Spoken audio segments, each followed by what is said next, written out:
नमस्कार, आप देख रहे हैं सत्य हिंदी का दोपहर 2 बजे का बुलेटिन और मैं हूं आपके साथ कृति सिंह। ऑस्ट्रेलिया से यूरेनियम समझौते को लेकर बहस छिड़ी हुई है। कांग्रेस ने इसे लेकर बड़े सबूत भी पेश किए हैं। वहीं पश्चिम बंगाल की राजनीति में ममता बनर्जी और बीजेपी के बीच टकराव बढ़ता जा रहा है। इधर व्हाट्सएप के यूजर नेम फीचर पर सरकार और मेटा आमने सामने है। राम मंदिर ट्रस्ट मामले पर भी सुप्रीम कोर्ट सुनवाई करने वाला है, जबकि एसआईटी जांच को लेकर गंभीर सवाल खड़े हो रहे हैं। इन्हीं खबरों पर इस बुलेटिन में बात करेंगे, लेकिन उससे पहले आपके लिए ये जानना बहुत जरूरी है कि अब सत्य हिंदी ऐप पर आप हमारे चैनल के न्यूज बुलेटिन, हमारे चैनल की तीखी बहस वाले सभी शो, हमारी वेबसाइट की सारी खबरें, सब कुछ बस एक क्लिक पर देख सकते हैं, यानी कि आपके अपने सत्य हिंदी के ऐप पर। इसलिए तुरंत डाउनलोड कर लें। डाउनलोड करने के लिए लिंक आपको इस वीडियो के डिस्क्रिप्शन में मिल जाएगा। तो आइए रुक कर लेते हैं दोपहर की बड़ी खबरों की। ऑस्ट्रेलिया से यूरेनियम समझौता, मनमोहन सरकार की उपलब्धि, कांग्रेस ने पेश किए सबूत।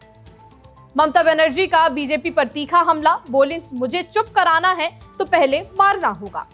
व्हाट्सएप के यूजर नेम फीचर पर मेटा ने केंद्र सरकार को दिया जवाब, जांच जारी। राम मंदिर दान विवाद पर दायर याचिकाओं पर 13 जुलाई को सुप्रीम कोर्ट में सुनवाई। सतलुज फिल्म पर बढ़ा विवाद, एसजीपीसी ने रोक हटाने की मांग को लेकर किया प्रदर्शन।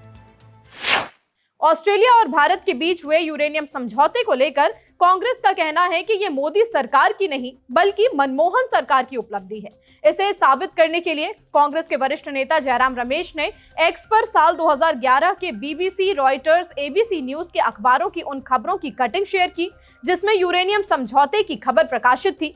जयराम रमेश ने एक्स पर लिखा कि बीजेपी समर्थक तंत्र ये दिखाने में पूरी ताकत लगा रहे हैं कि ऑस्ट्रेलिया का भारत को यूरेनियम बेचने का फैसला प्रधानमंत्री नरेंद्र मोदी की बड़ी उपलब्धि है। लेकिन 4 दिसंबर 2011 को ही ऑस्ट्रेलिया की तत्कालीन प्रधानमंत्री जूलिया गिलार्ड ने अपनी पार्टी से मंजूरी लेकर भारत को यूरेनियम बेचने का फैसला किया था। ये फैसला अक्टूबर 2008 में हुए भारत अमेरिका परमाणु समझौते के बाद लिया गया था। कांग्रेस का कहना है कि बीजेपी की ट्रोल्स, जिनमें पार्टी के कुछ सांसद भी शामिल हैं, उनको तथ्यों की बेहतर जानकारी हासिल करनी चाहिए। उन्हें इतिहास और घटनाओं की सही जानकारी के साथ बात करनी चाहिए। तृणमूल कांग्रेस प्रमुख ममता बनर्जी ने भारतीय जनता पार्टी पर बड़ा हमला बोलते हुए कहा है कि अगर उन्हें चुप कराना है या फिर तृणमूल कांग्रेस को खत्म करना है तो सबसे पहले उन्हें मारना होगा। एक वीडियो संदेश में ममता ने आरोप लगाया कि बीजेपी लगातार उनकी पार्टी के नेताओं और कार्यकर्ताओं को निशाना बना रही है और उन्हें डराने की कोशिश कर रही है। ममता बनर्जी ने कहा कि उनकी पार्टी के कई नेताओं को परेशान किया गया है। उन्होंने ये भी कहा कि उनके घर तक को नहीं छोड़ा गया। ममता का दावा है कि उनकी पार्टी के कई नेता जेलों में बंद है, उनके साथ अपमानजनक व्यवहार किया जा रहा है, उन्हें प्रताड़ित किया जा रहा है। उधर बीजेपी ने भी पश्चिम बंगाल की 3 राज्यसभा सीटों के लिए अपने उम्मीदवारों का ऐलान कर दिया है। बीजेपी ने हाल ही में पार्टी में शामिल हुए पूर्व टीएमसी सांसद सुष्मिता देव, सुखेंदु शेखर रॉय और प्रकाश चिकबराई को उम्मीदवार बनाया है। इन तीनों नेताओं ने जून में तृणमूल कांग्रेस छोड़ दी थी। अब 24 जुलाई को होने वाले राज्यसभा चुनाव से पहले पश्चिम बंगाल की राजनीति और गर्म होती दिखाई दे रही है। व्हाट्सएप के यूजर नेम फीचर को लेकर केंद्र सरकार और मेटा के बीच चर्चा जारी है। न्यूज एजेंसी एएनआई के मुताबिक मेटा ने इस फीचर पर अपना लिखित जवाब सरकार को भेज दिया है। ये जवाब गुरुवार रात मिला, जिसकी फिलहाल आईटी मंत्रालय जांच कर रहा है। सरकार ने 1 जुलाई को मेटा को नोटिस भेजकर कहा था कि भारत में यूजर नेम फीचर फिलहाल लॉन्च ना किया जाए। सरकार का कहना है कि अगर मोबाइल नंबर की जगह सिर्फ यूजर नेम दिखेगा तो साइबर ठगी, फर्जी पहचान और ऑनलाइन धोखाधड़ी के मामले बढ़ सकते हैं। इसलिए कंपनी से इस फीचर पर विस्तृत जवाब मांगा गया था। मेटा ने अपना पक्ष सरकार के सामने रख दिया है, लेकिन फिलहाल इसकी समीक्षा जारी है। अब जांच पूरी होने और सरकार की मंजूरी मिलने के बाद ही ये तय होगा कि व्हाट्सएप का यूजर नेम फीचर भारत में लॉन्च किया जाएगा या फिर नहीं। अयोध्या के श्री राम जन्मभूमि तीर्थ क्षेत्र ट्रस्ट से जुड़ी कथित वित्तीय गड़बड़ी के मामले में सुप्रीम कोर्ट 13 जुलाई को सुनवाई करेगा। याचिकाओं में ट्रस्ट के वित्तीय मामलों की स्वतंत्र जांच की मांग की गई है। इस बीच ट्रस्ट के सदस्य महंत दिनेंद्र दास ने उन खबरों का खंडन कर दिया है जिनमें ट्रस्ट पदाधिकारियों की वीआईपी दर्शन पास आईडी ब्लॉक होने का दावा किया गया था। उन्होंने कहा कि सभी सेवाएं पहले की तरह जारी हैं। उधर इस मामले में विशेष जांच दल यानी एसआईटी की जांच लगातार जारी है। जांच एजेंसी का दावा है कि 27 अप्रैल से 5 जून के बीच की सीसीटीवी फुटेज में करीब 70 संदिग्ध घटनाएं दिखाई दी, जिनमें से कुछ कर्मचारियों पर नकदी के बंडल अपने कपड़ों, जेबों, जूतों और निजी सामान में छिपाने का संदेह जताया गया। एसआईटी का कहना है कि ये कोई 1-2 घटनाएं नहीं है, बल्कि बार-बार ऐसा हुआ है। राम मंदिर एसआईटी प्रमुख पर पुराने धोखाधड़ी केस से नया विवाद खड़ा हो चुका है। दरअसल एसआईटी प्रमुख विजय विश्वास पंत उन पर एक पुराने आपराधिक मामले को लेकर सवाल उठे हैं। ये मामला साल 2019 में दर्ज हुआ था। एफआईआर मेरठ के परीक्षितगढ़ थाने में दर्ज हुई थी। इसमें धोखाधड़ी और फर्जीवाड़े की धाराएं लगाई गई थी। मामला पश्चिमी उत्तर प्रदेश बिजली निगम से जुड़ा हुआ बताया गया।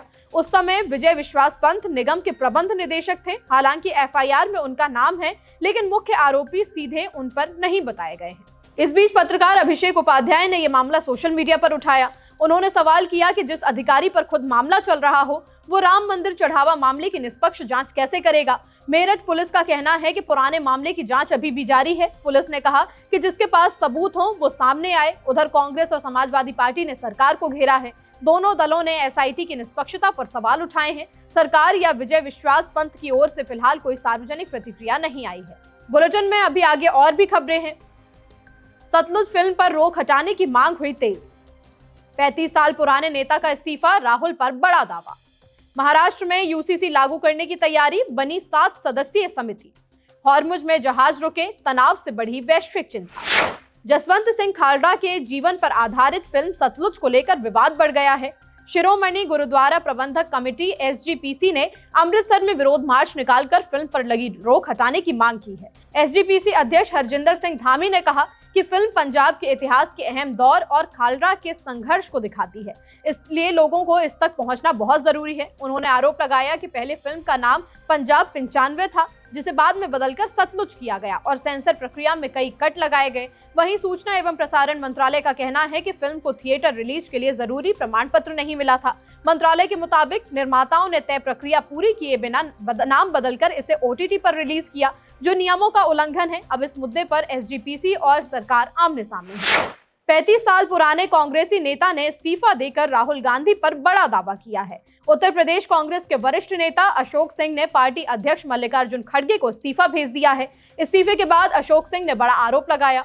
उन्होंने कहा कि पुराने कांग्रेसी नेताओं की अनदेखी हो रही है, जबकि नए आए लोगों को बड़ी जिम्मेदारियां मिल रही हैं। उन्होंने दावा किया कि राहुल गांधी को गुमराह किया जा रहा है। उनके मुताबिक असली कांग्रेस कार्यकर्ताओं को लगातार किनारे किया जा रहा है। अशोक सिंह ने कहा कि जो लोग 1-2 साल पहले आए हैं, उन्हें संगठन में बड़े पद दिए जा रहे हैं। ऐसे में वर्षों से पार्टी के लिए काम करने वाले कार्यकर्ता क्या करें। दरअसल कुछ दिन पहले ही उन्हें कारण बताओ नोटिस मिला था। उन पर बीजेपी के एक कार्यक्रम में शामिल होने का भी आरोप लगा था। इसके बाद उन्होंने कांग्रेस छोड़ने का फैसला किया।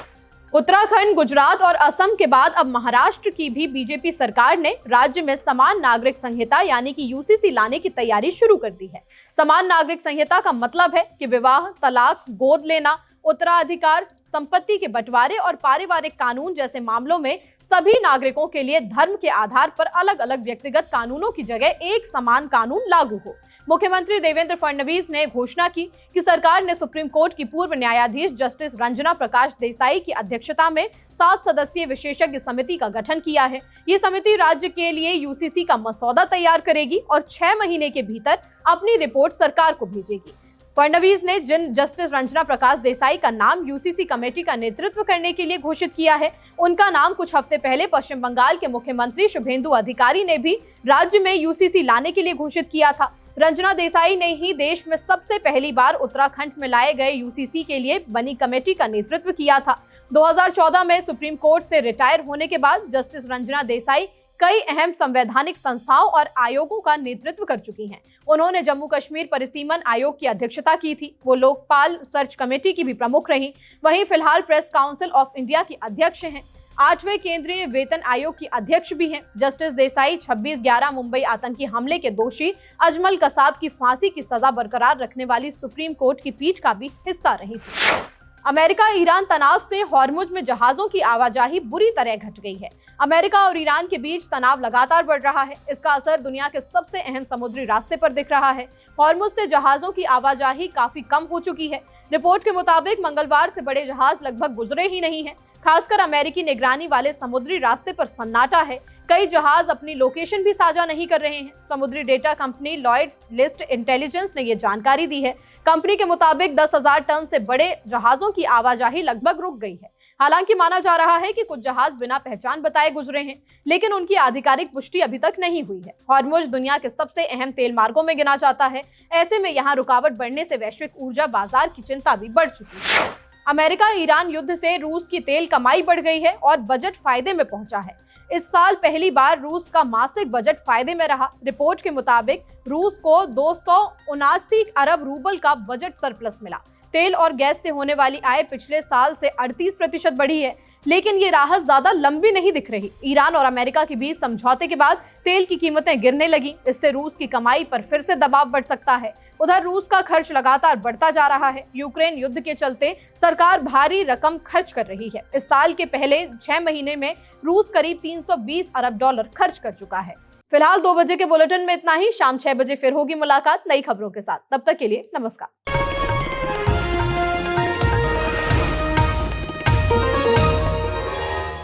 Copyright disclaimer under Section 107 of the Copyright Act 1976. Allowance is made for fair use for purposes such as criticism, comment, news reporting, scholarship, and research. Fair use is a use permitted by copyright statute that might otherwise be infringing.